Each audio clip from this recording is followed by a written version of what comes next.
Good afternoon. मेरा नाम doctor Rajiv Sinha है। मैं जोड़ एवं हड्डी रोग विशेषज्ञ हूँ और जयपुर मेदांता हॉस्पिटल में डायरेक्टर बोन इंस्टीट्यूट हूँ। आर्थराइटिस के बारे में बताने के लिए ये कहना चाहता हूँ, आर्थराइटिस बहुत कॉमन कंडीशन है हमारे समाज में। इसका बहुत सा कारण हो सकता है। कॉमन कारण उम्र से रिलेटेड आर्थराइटिस, जिसे ऑस्टियोआर्थराइटिस बोलते हैं। फिर एक अदर कंडीशन जिसको इन्फ्लेमेटरी आर्थोपैथी, और जिसमें हम लोग जानते हैं रूमेटॉइड आर्थराइटिस का नाम हम लोग सुने हैं। कभी कभी जोड़ के आसपास फ्रैक्चर होने के बाद भी कुछ सालों के बाद आर्थराइटिस डेवलप करता है, जिसे पोस्ट ट्रॉमेटिक आर्थराइटिस कहते हैं। और भी बहुत से कारण आर्थराइटिस के हो सकते हैं। एसेंशियली इसमें होता क्या है कि हम लोग के जोड़ के लाइनिंग में आइसिंग होता है, जिसे कार्टिलेज कहते हैं, और किसी भी कारण से ये धीरे धीरे वेयर आउट करने लगता है या धीरे धीरे घिसने लगता है। उसके कुछ समय के बाद हड्डी पर हड्डी रब होता है और दर्द होने लगता है। तो सब तरह के आर्थराइटिस में फेनोमेनन यही है, थोड़ा बहुत चेंज हो सकता है। इसका सिम्टम मेनली दर्द होता है। कभी कभी ये दर्द साल में 1-2 बार आता है, उसके बाद महीने में, फिर वीक में, और फिर जब ज़्यादा आर्थराइटिस बढ़ जाता है तो रोज़ दिन पेन होता है, स्वेलिंग होती है, डिफॉर्मिटी होती है। और किसी भी तकलीफ़ के लिए अगर प्रिवेंशन हो सके तो अच्छी बात है। हालांकि आर्थराइटिस को रोकना अभी मुश्किल है, लेकिन सिम्टम कंट्रोल करना पॉसिबल है। उसके लिए अगर हम लोग जनरल फिटनेस एक्टिविटी करें, अपना वेट कंट्रोल में रखें, और अगर मेडिकल कंडीशन जैसे डायबिटिक ये सब है तो ये सब कंट्रोल में रखें तो सिम्टम कम होगा।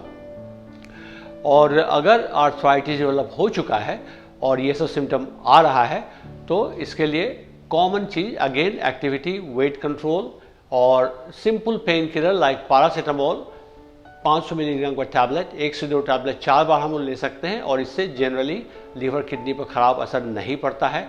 और कभी कभी पैरासीटामोल अगर काम नहीं करता है तो फिर जोड़ में स्टेरॉयड इंजेक्शन भी कुछ महीना के लिए या कुछ वीक के लिए पेन रिलीफ होता है। कुछ और भी इंजेक्शंस हैं जो कार्टिलेज सब्सटेंस जैसे हाइड्रोडेज भी दिया जाता है। हालांकि मेरी जहाँ तक एविडेंस की बात है अभी प्रूवन वैल्यू नहीं है इसका। तो आर्थराइटिस अगर इतना ज़्यादा हो जाए कि simple measures like paracetamol, steroid injection, activity modification इससे कंट्रोल नहीं हो तो जॉइंट रिप्लेसमेंट बहुत सक्सेसफुल ऑपरेशन है दुनिया भर में, और ये दुनिया का सबसे फास्ट ग्रोइंग ऑपरेशन है, खासकर हिप और नी रिप्लेसमेंट। और इसका प्लान यही किसी डॉक्टर के मन में होता है कि कैसे जिस व्यक्ति को आर्थराइटिस है कैसे 90-100 साल तक इनका एक्टिविटी मेंटेन किया जा सके। और इसमें आर्थराइटिस डिफरेंट टाइप के होते हैं, जो जैसे फॉर एग्जांपल नी रिप्लेसमेंट हमारे देश में बहुत कॉमन है। तो नी रिप्लेसमेंट जिनका पूरे जॉइंट में आर्थराइटिस हो गया है उनको नी रिप्लेसमेंट की ज़रूरत पड़ेगी।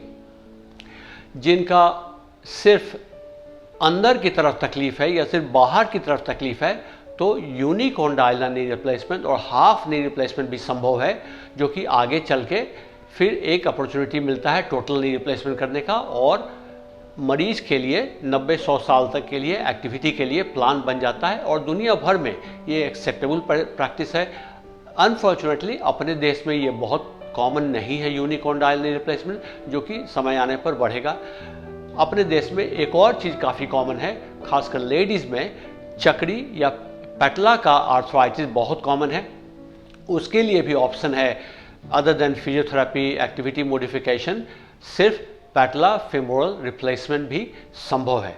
तो और ये बहुत सक्सेसफुल ऑपरेशन है, सही प्लानिंग और प्रोसीजर के साथ।